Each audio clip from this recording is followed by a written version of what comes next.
At interesting, Attorney Ting, itong e-filing na sisimula na sa September 1. Ayun. This is a project of the Supreme Court, digitalization, which will run from 2022 to 2027.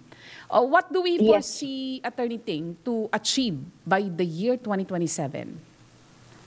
Well, by the year 2027, marami pong expected achievements ang Supreme Court kasi under the plan, we have, as I mentioned before, na meron tayong three major outcomes, innovation, access, and efficiency.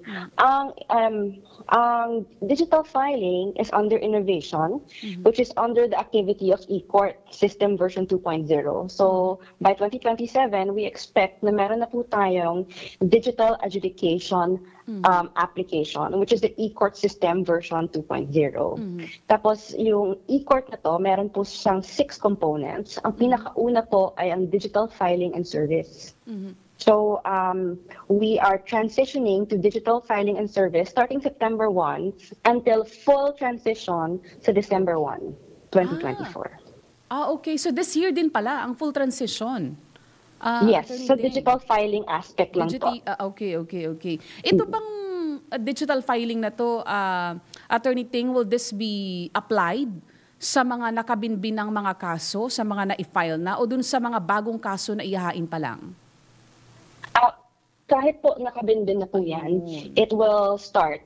So kung meron po kayong mga motions or any other court submissions in your existing cases right now, starting September 1, kailangan po, apart from the hard copy na if you personally file mo or through registered mail or through courier service, kailangan nyo po i-email yung soft copy noon as PDF sa court. Ang ano lang dito, Attorney Ting, kasi alam naman natin, sooner or later, kakailanganin ng ng storage facility. So, is the Supreme Court preparing na? Kasi yan ang lalo na PDF document ito, Attorney Ting, syempre kung pleading yan, may mga pictures pang kasama yan or baka may mga video pa, Attorney Ting, So, itong aspect ng common storage, ito magiging, kumbaga, online storage nitong mga filed na mga pleading kasama na sa mga pinaghahandaan ng Supreme Court. Yes, actually, we have what we call PJ 365 accounts for all the courts. So kasama po nito ay ang email as well as cloud storage. Ayun. So handa na po yung korte to accept PDF files. Ayun. Ang importante din, Attorney Ting, alam naman natin pagka computerized, yung security din, Yung we make sure that hindi mako-compromise yung integrity ng mga isa-submit na mga pleading o yung magiging storage nito. So, on that aspect, prepared na rin po ang Supreme Court.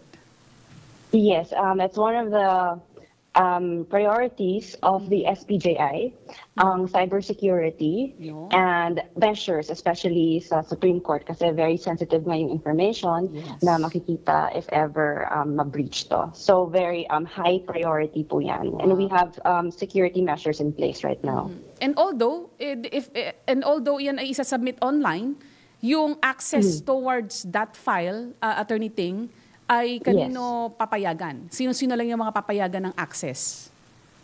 There will be court personnel na who will be in charge of receiving, processing, and uploading the file.